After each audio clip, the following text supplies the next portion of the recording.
It's the job you dreamed of, and you show up late on the first day.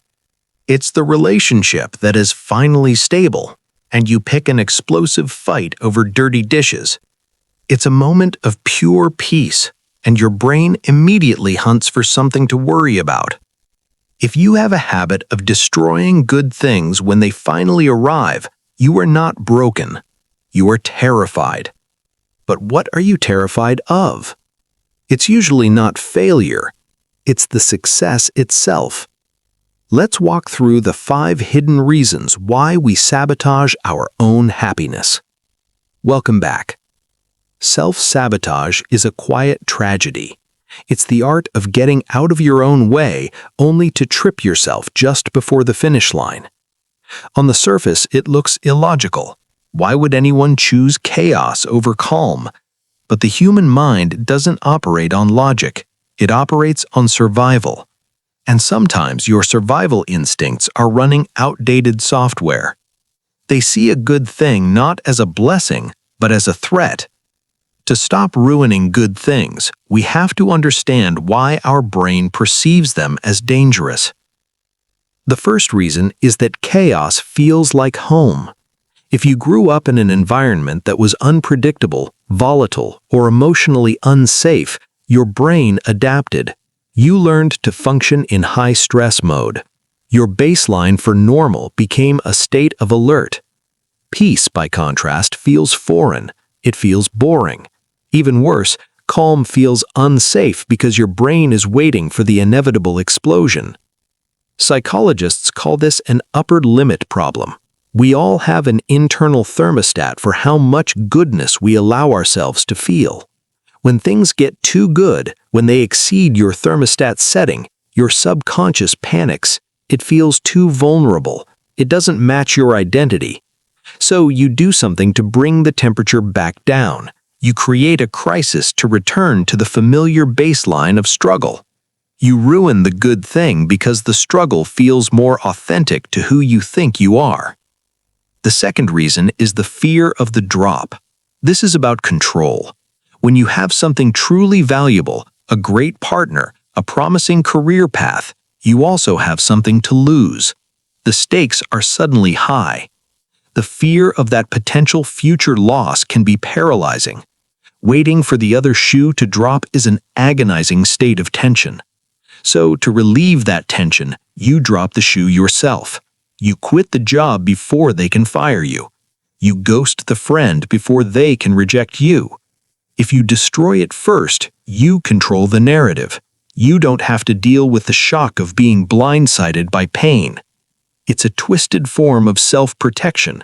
I will hurt myself now on my own terms, so the world can't hurt me later. You choose certain destruction over uncertain happiness. The third reason is a deep-seated belief that you don't deserve good things.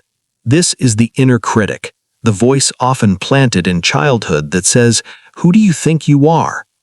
When reality contradicts this inner script, when you actually succeed or find love, it creates massive cognitive dissonance. It's a war inside your head. Reality says you are doing great. Your core belief says you are a fraud.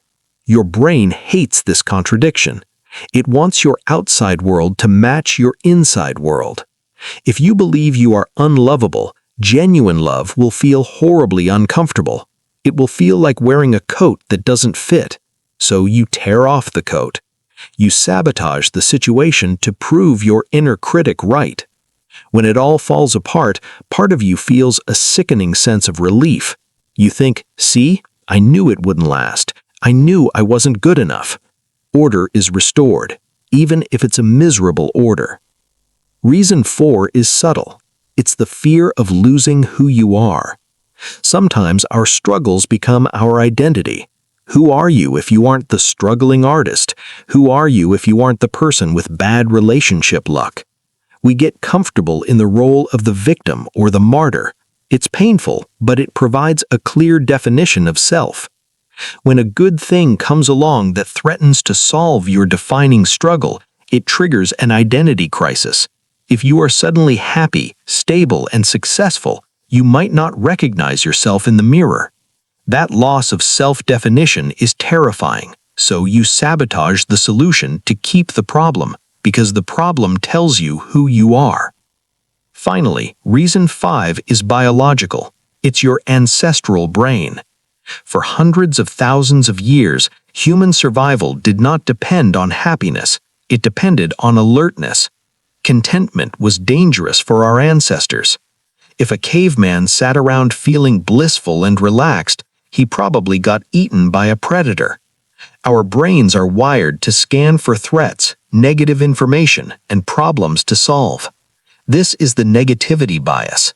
When everything is finally good, your ancient brain gets suspicious. It thinks, it's too quiet, something is wrong, where is the tiger?